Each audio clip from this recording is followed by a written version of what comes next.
혼자여서 외로우신가요? 아닙니다. 혼자여서 자유로운 겁니다. 혹시 요즘 혼자 있는 시간이 많아지셨나요? 아침에 눈 떠서 저녁에 잠들 때까지 말을 거는 사람. 하나 없이 하루가 지나가는 날들이 있으신가요? 혹시 그런 날이 오면 가슴 한편이 텅 빈 것 같고 이렇게 살아도 되는 건가 하는 생각이 드시나요? 괜찮습니다. 그 마음 충분히 이해합니다. 저는 오늘 여러분께 말씀드리고 싶습니다. 혼자라는 것이 외로움을 의미하지는 않는다는 것을요. 오히려 혼자만의 시간이야말로 여러분이 평생 바쁘게 살아오면서 잃어버렸던 진짜 나를 되찾을 수 있는 가장 소중한 시간이라는 것을 말입니다. 오늘 이 시간 함께 이야기해 보겠습니다. 혼자라는 것의 진짜 의미, 그리고 그 시간을 어떻게 하면 축복으로 바꿀 수 있는지를요. 일부 외로움과 고독은 다릅니다. 외로움과 고독은 다릅니다. 외로움은 마음속 공허함입니다. 누군가가 필요한데 아무도 없을 때 느끼는 그 쓸쓸함이죠. 반면 고독은 혼자 있지만 평온한 상태입니다. 스스로와 편안하게 함께 있을 수 있는 능력이죠. 여러분, 평생을 어떻게 사셨나요? 젊었을 때는 직장 일에 치이고 집에 오면 아이들 뒷바라지하고 부모님 돌보고 하루하루가 전쟁 같았죠. 아침에 눈 뜨면 해야 할 일 목록이 머릿속에 가득했고 밤에 잠들 때까지 나를 위한 시간은 단 한 시간도 없었습니다. 그렇게 40년, 50년을 살았습니다. 그런데 지금은 어떤가요? 아이들은 다 컸습니다. 독립했죠. 배우자는 어떤 분은 함께 계시지만 각자의 시간을 보내고 있거나 어떤 분은 먼저 떠나보내셨습니다. 직장도 은퇴했습니다. 갑자기 주어진 이 시간들, 처음에는 좋았을 겁니다. 아, 이제 좀 쉴 수 있겠구나. 그런데 막상 시간이 주어지니까 뭘 해야 할지 모르겠더라는 거죠. 그동안 너무 오래 다른 사람을 위해서만 살았기 때문입니다. 여기서 중요한 깨달음이 필요합니다. 지금 느끼는 이 외로움은 사실 당신이 혼자여서가 아닙니다. 당신이 평생 자기 자신과 친해질 기회가 없었기 때문입니다. 생각해 보세요. 우리는 배우자와 몇십 년을 살면서 그 사람을 알아갑니다. 아이들을 키우면서 그 아이들의 성격을 이해합니다. 친구들과 시간을 보내며 그들의 취향을 압니다. 그런데 정작 나 자신과는 얼마나 친한가요? 내가 진짜 좋아하는 게 뭔지, 어떤 걸 할 때 행복한지, 어떤 생각을 할 때 마음이 편안한지, 이런 것들을 아는 데에 시간을 써본 적이 있나요? 지금이 바로 그때입니다. 지금 주어진 이 혼자만의 시간은 여러분이 평생 미뤄왔던 나와의 만남을 위한 선물입니다. 이부 혼자만의 시간을 생산적으로 보내는 법. 그렇다면 이제 구체적으로 이야기해 보겠습니다. 어떻게 하면 이 시간을 의미 있게 보낼 수 있을까요? 첫 번째, 루틴을 만드세요. 사람은 구조가 필요한 존재입니다. 특히 나이가 들수록 그렇습니다. 아침에 일어나서 오늘 뭐 하지? 라는 생각으로 하루를 시작하면 그날은 이미 무너진 겁니다. 간단한 루틴을 만드세요. 예를 들어 이렇게요. 아침 7시 기상, 창문 열고 환기, 따뜻한 물 한 잔으로 하루 시작, 가벼운 스트레칭 15분, 좋아하는 음악 들으며 아침 식사, 오전에는 산책이나 운동, 점심 후에는 책 읽기나 취미 활동, 저녁에는 일기 쓰기. 이렇게 기본 틀을 만들어 놓으면 하루가 흐트러지지 않습니다. 그리고 중요한 건 이 루틴 속에서 나를 위한 시간이 분명히 있어야 한다는 겁니다. 두 번째, 오래 미뤄왔던 걸 시작하세요. 젊었을 때 하고 싶었는데 못했던 게 있나요? 어떤 분은 악기를 배우고 싶으셨을 겁니다. 어떤 분은 그림을 그리고 싶으셨을 거예요. 글을 쓰고 싶으셨거나 외국어를 배우고 싶으셨거나 춤을 추고 싶으셨을 수도 있죠. 이 나이에 뭘 하지 마세요. 60대는 결코 늙은 나이가 아닙니다. 요즘 사람들은 90세, 100세까지 살잖아요. 그렇다면 지금은 인생의 한창 때입니다. 75세에 피아노를 시작한 할머니가 있습니다. 처음엔 손가락이 굳어서 도레미도 제대로 못 쳤습니다. 그런데 매일 30분씩 연습했습니다. 5년이 지난 지금 그분은 동네 복지관에서 작은 연주회를 여십니다. 그분이 말씀하셨죠.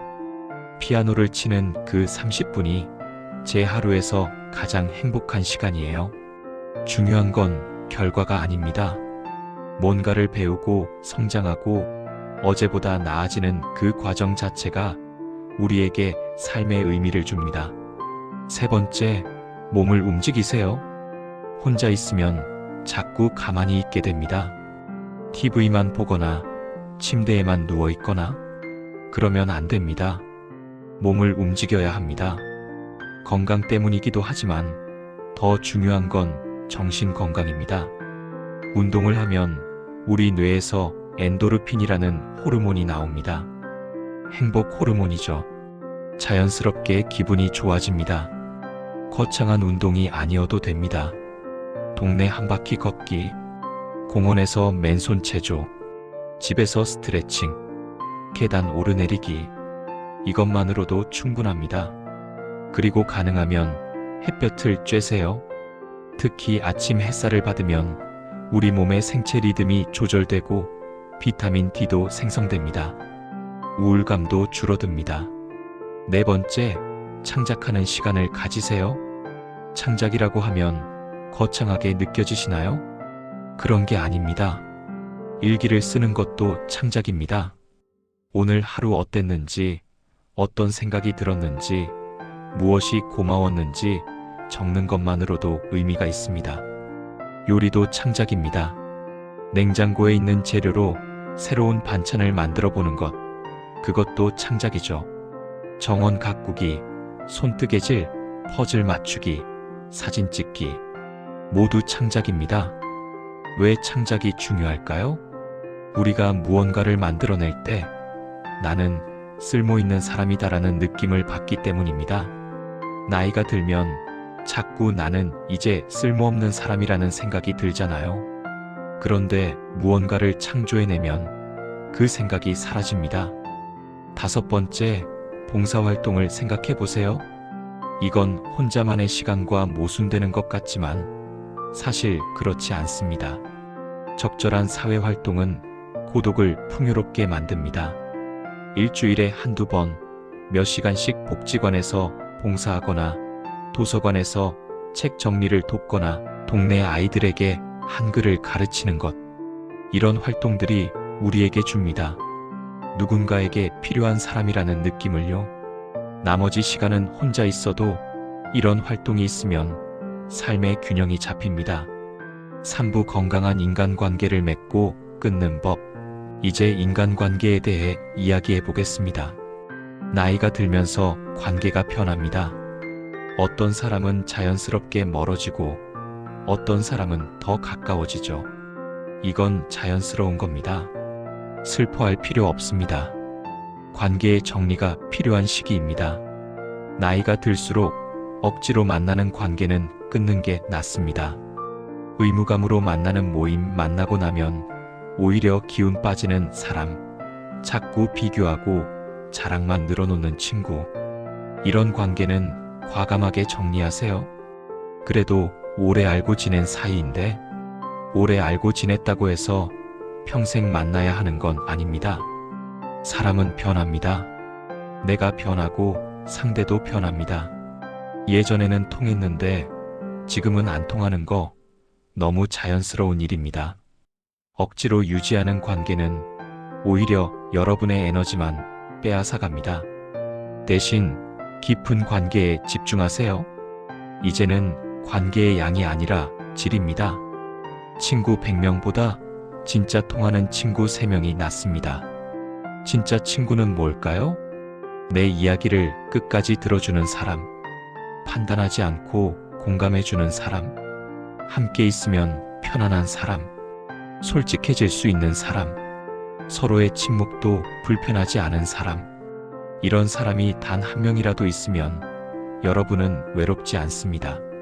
그리고 중요한 건 이런 관계는 노력해야 유지된다는 겁니다. 먼저 연락하세요.